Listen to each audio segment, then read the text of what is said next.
페이지는 278페이지고요.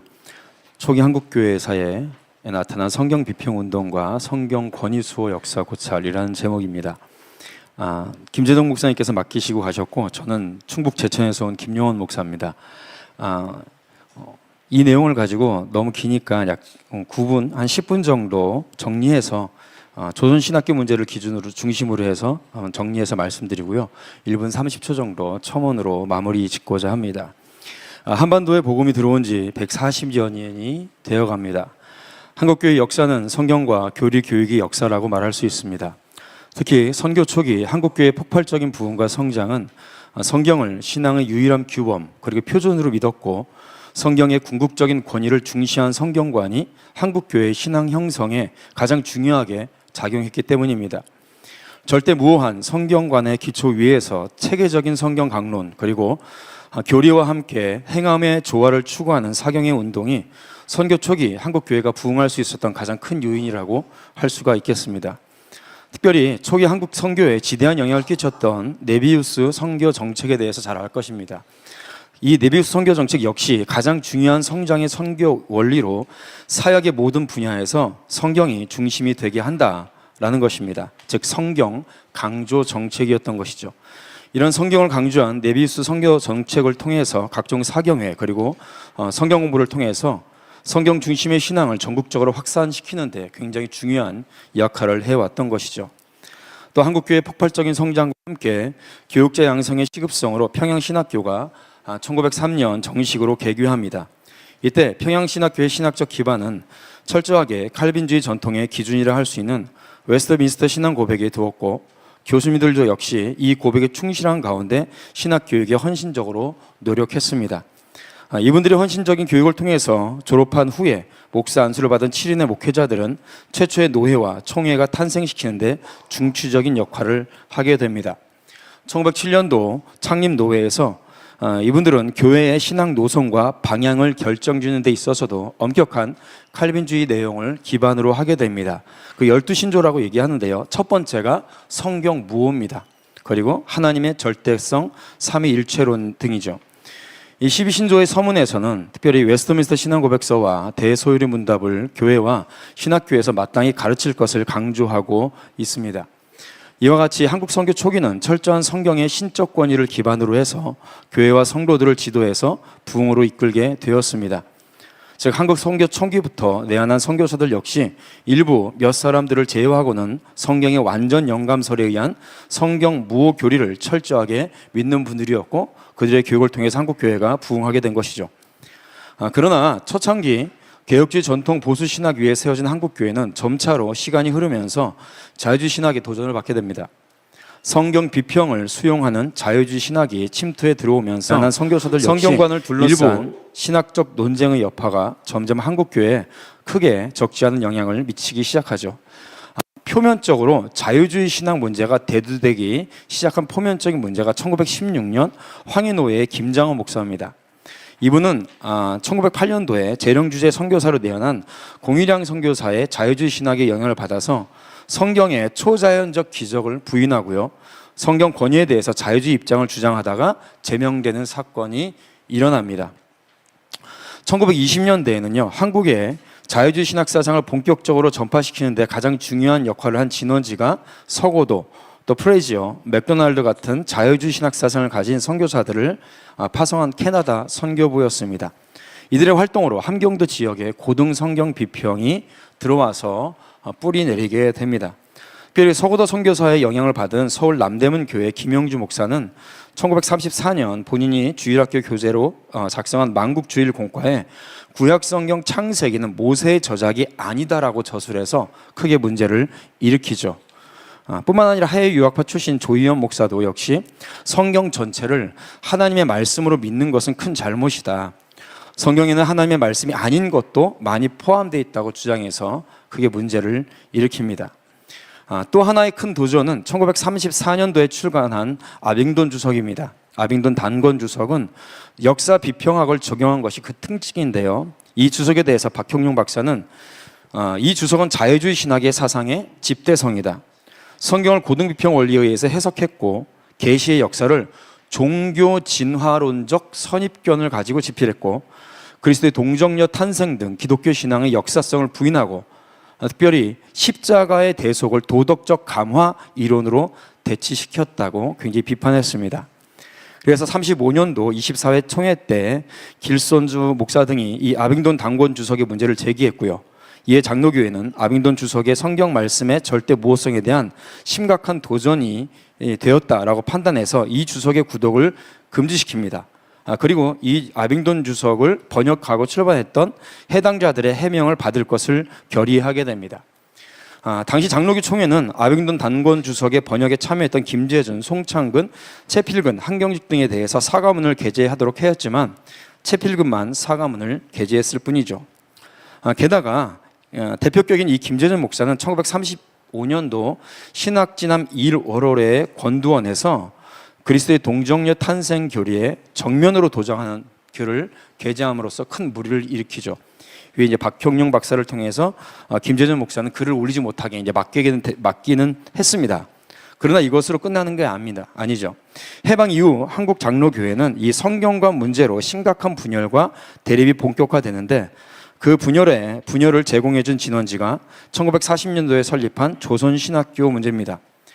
물론 이 분열은 장로교회만 국한된 현상이 아니라 해방 후 감리교와 성결교회도 유사한 분열의 아픔을 겪어야 했었던 것이죠.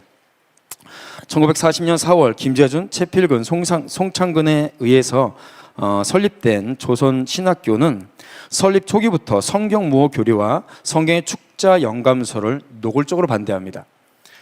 김재준은 성경 권위를 구원이라는 측면에만 제한시켜야 된다라고 주장했습니다.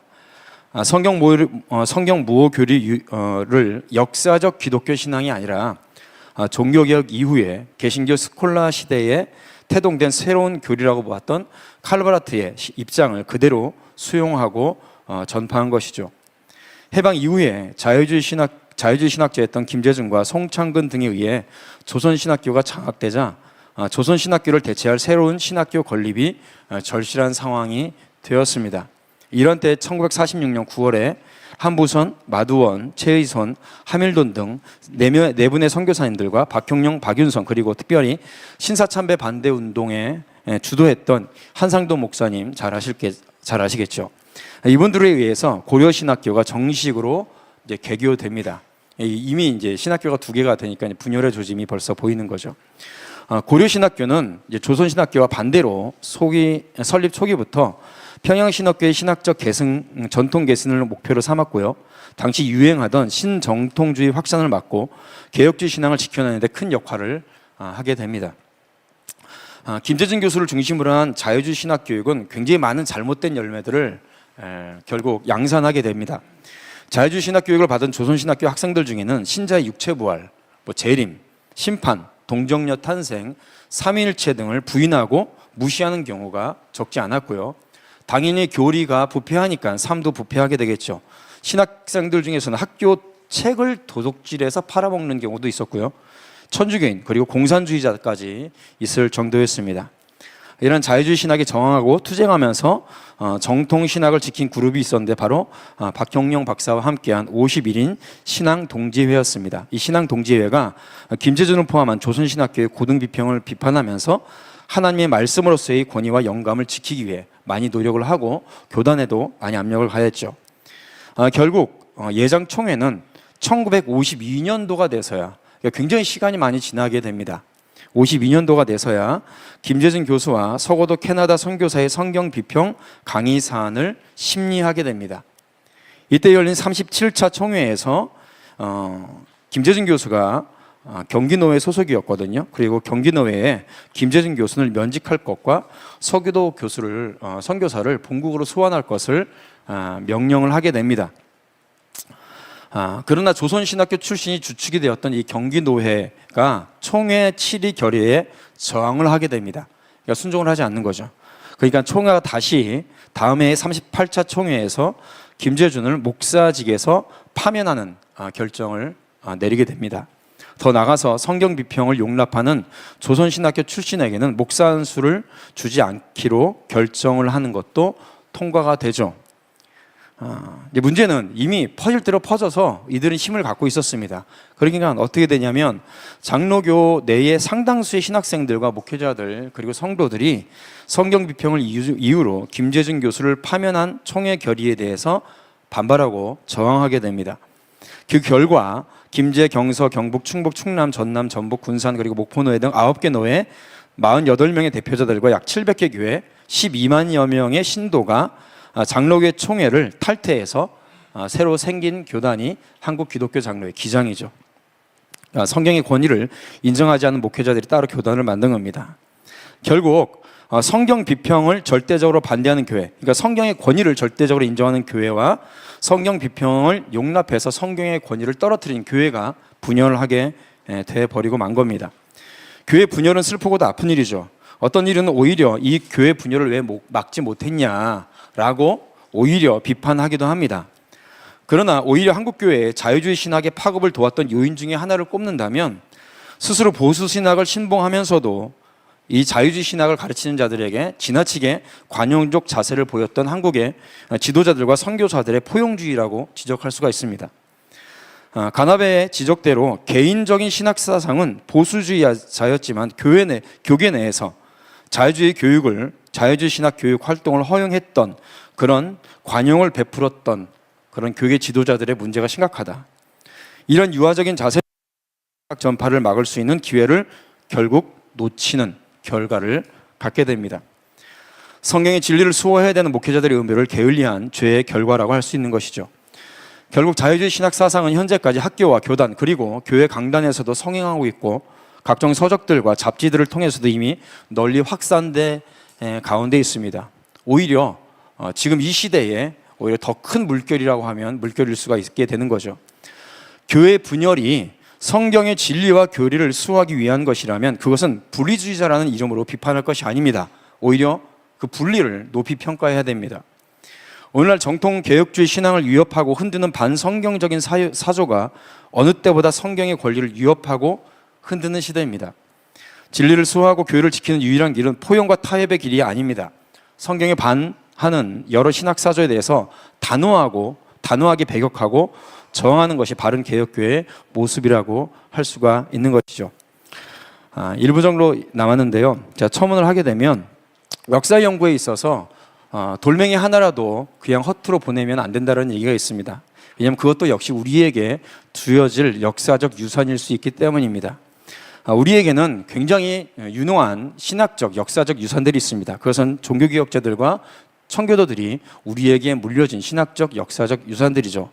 그들은 당시에 절대 권력자들, 그리고 절대 종교 권력자들과 군사 권력자들의 그런 압력, 그리고 각종 이don과 인본주의 자유신학에 투쟁해서 신앙을 지키고 그리고 하나님의 성경을 기반으로 한 신학을 정립했습니다. 가장 대표적인 것이 웨스트민스터 신앙고백서와 대소요리 문답이죠. 장로교 목사들은 본인이 목사 안수를 받을 때 선서를 합니다. 이것을 신뢰하고 가르칠 것을 선서를 하게 됩니다. 그러나 실제적으로 신학교의 정규 과목에도 이것이 들어가 있지 않고요. 그리고 목사 안수를 받고 목회에서 목회를 하더라도 이것을 제대로 가르치지 않습니다. 우리에게는 역사적으로 신학적으로 굉장히 유능한 좋은 유산이 있습니다. 정말로 성경의 권위를 바로 지켜야 된다면 바로 이 청교도들과 종교개혁자들의 신학적, 역사적 유산을 우리가 배우고 연구하고 또 가르쳐야 된다고 저는 생각합니다. 이상으로 발제를 마치도록 하겠습니다. 네, 감사합니다.